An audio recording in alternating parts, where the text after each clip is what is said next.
ہم نبی مکرم صلی اللہ علیہ وسلم کے امتی، انہیں اللہ سبحانہ و تعالیٰ نے فریضہ شہادت ادا کرنے کے لیے کھڑا کیا ہے ایک امت کے طور پر۔ جی ہاں، فریضہ شہادت قرآن کریم ہمیں بتاتا ہے سورہ البقرہ کی آیت نمبر 143 میں وَكَذَلِكَ جَعَلْنَاكُمْ أُمَّةً وَسَطًا لِتَكُونُوا شُهَدَاءَ عَلَى النَّاسِ وَيَكُونَ الرَّسُولُ عَلَيْكُمْ شَهِيدًا۔ اے مسلمانوں، اللہ فرما رہا ہے ہم نے تم ایک امت وسط، ایک ترجمہ درمیانی امت بنایا تاکہ تم لوگوں پر اللہ کے دین کے شہید یعنی گواہ ہو جاؤ، اور رسول اللہ علیہ السلام تم پر شہید یعنی گواہ ہو جائیں۔ عجیب لگ رہا ہے نا یہ لفظ شہید؟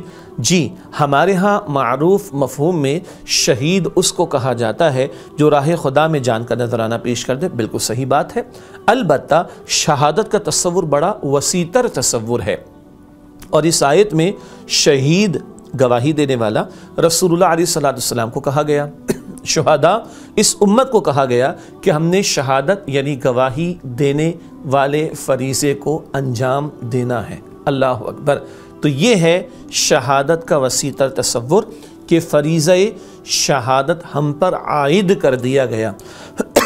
پہلے انبیاء اور رسول علیہم السلام انہیں اللہ تعالیٰ نے منتخب فرمایا اپنا پیغام بندوں تک پہنچانے اور اپنا نظام بندوں پر قائم کرنے کی جد و جہد کرنے کے لیے۔ ختم نبوت کے بعد اب مجھے اور آپ کو اس امت کو کھڑا کیا گیا اور امت وسط قرار دیا گیا، خیر امت قرار دیا گیا، اور کبھی خوبصورت الفاظ میں قرآن فرماتا ہے سورہ حج کی آخری آیت میں هُوَ اجْتَبَاكُمْ، اللہ سبحانہ وتعالیٰ نے تمہیں چن لیا۔ کس مقصد کے لیے؟ آگے آیت کریمہ میں یہی بات آتی ہے کہ حضور علیہ السلام تم پر شہید یعنی گواہ ہو اور تم لوگوں پر شہید یعنی گواہ ہو جاؤ۔ دیکھیے، شہید کے حوالے سے اس بات کی وضاحت اور سادہ انداز میں ہو جائے۔ دویم کلمہ شہادت، شہادت مانے قتل ہونا، ہم کہتے ہیں نہیں، گواہی دینا، اشہد اللہ، میں گواہی دیتا ہوں، ایسا ہی ہے نا؟ تو شہادت گواہی دینے کے مفہوم میں نبی اکرم صلی اللہ علیہ وسلم نے 3 اعتبارات سے شہادت کے فریضے کو انجام دیا۔ گواہی دی اللہ کا پیغام پہنچا کر، گواہی دی اللہ کے احکامات پر عمل کر کے، عملی نمونہ پیش کر کے، نماز ادا کرنا اینڈ سو آن، اور گواہی دی ایک اجتماعی جد و جہد برپا فرما کر 23 برس کی جد و جہد، جہاں طائف کی گلیاں بھی ہیں، جہاں ہجرت کی راتیں بھی ہیں، جہاں احد کا میدان بھی ہے، جہاں 259 صحابہ کی جانوں کے نذرانے بھی ہیں، فاقے بھی ہیں، پیٹ پر بندھے ہوئے پتھر بھی ہیں، تب قرآن کہتا ہے جاء الحق وزہق الباطل ان الباطل کان زہوقا، حق آ گیا اور باطل مٹ گیا، بے شک باطل ہے ہی مٹنے کے لیے۔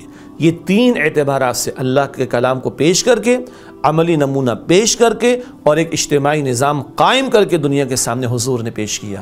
اور حضور کے اپنے دور میں 70 صحابہ تو احد کے میدان میں شہید ہوئے، اور 259 صحابہ کرام نے جانوں کا نذرانہ پیش کیا اس 23 برس کی جد و جہد کے دوران۔ سلسلہ رکا نہیں، حضور تشریف لے گئے اور حجۃ الوداع کے موقع میں فرما گئے فَلْيُبَلِّغِ الشَّاهِدُ الْغَائِبِ، اب جو تم میں شاہد آج موجود اور حاضر ہے وہ اس تک پہنچا دے جو یہاں موجود نہیں۔ پھر جانوں تک کا نذرانہ پیش کرنا یہ حضور کے جانے کے بعد بھی ہے۔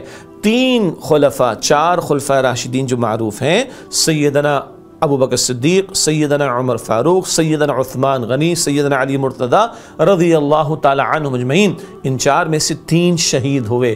سیدنا عمر رضی اللہ تعالی عنہ 1 محرم، سیدنا عثمان غنی رضی اللہ تعالی عنہ 18 ذی الحجہ، سیدنا علی رضی اللہ تعالیٰ عنہ 21 رمضان۔ دین غالب ہوا حضور کے دور میں، جانوں کا نذرانہ پیش ہوا دین کے غلبے کی جد و جہد کے لیے۔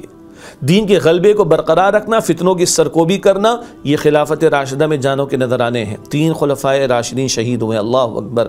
بعد کے ادوار میں جب دڑاڑ ڈالی گئی تو وہاں پر کبھی سیدنا حسین اٹھے رضی اللہ عنہ، جانوں کا نذرانہ پیش کیا، عبداللہ بن زبیر اٹھے رضی اللہ عنہ فتنوں کی سرکوبی کے لیے، اینڈ سو آن۔ یہ ہے تصور شہادت کا وسیع تر کہ جب بندہ بالآخر جان تک کا نذرانہ پیش کر دے وہ تو بتمام و کمال شہید قرار پاتا ہے۔ آپ کے اور میرے لیے اس میں لیسن کیا ہے؟ کیا آج میں اور آپ شہادت کی گواہی شہادت یعنی گواہی پیش کرنے والے فریضے کو انجام دے رہے ہیں؟ ہمیں دیکھ کر لوگوں کو اللہ یاد آتا ہے؟ آج ہم دنیا کے سامنے بتا سکتے ہیں کہ آؤ دیکھو یہ اللہ کا دین ہے؟ کیا ہم یہ گواہی دے رہے ہیں؟ تو فلسفہ شہادت کے تصور میں فریضہ شہادت کو واضح کرنے اور سمجھنے کی ضرورت ہے۔ خود اللہ کا بندہ بننا ہے بندگی کی دعوت دینی اور بندگی والے نظام کو قائم کرنے کی جد و جہد کرنی، اسی میں جان آفری کے سپرد ہو جائے تو حیات جاویداں اللہ عطا فرما دیتا ہے۔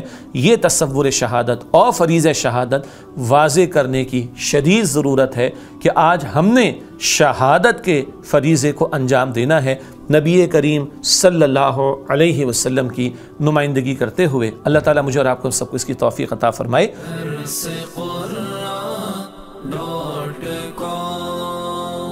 www.darsequran.com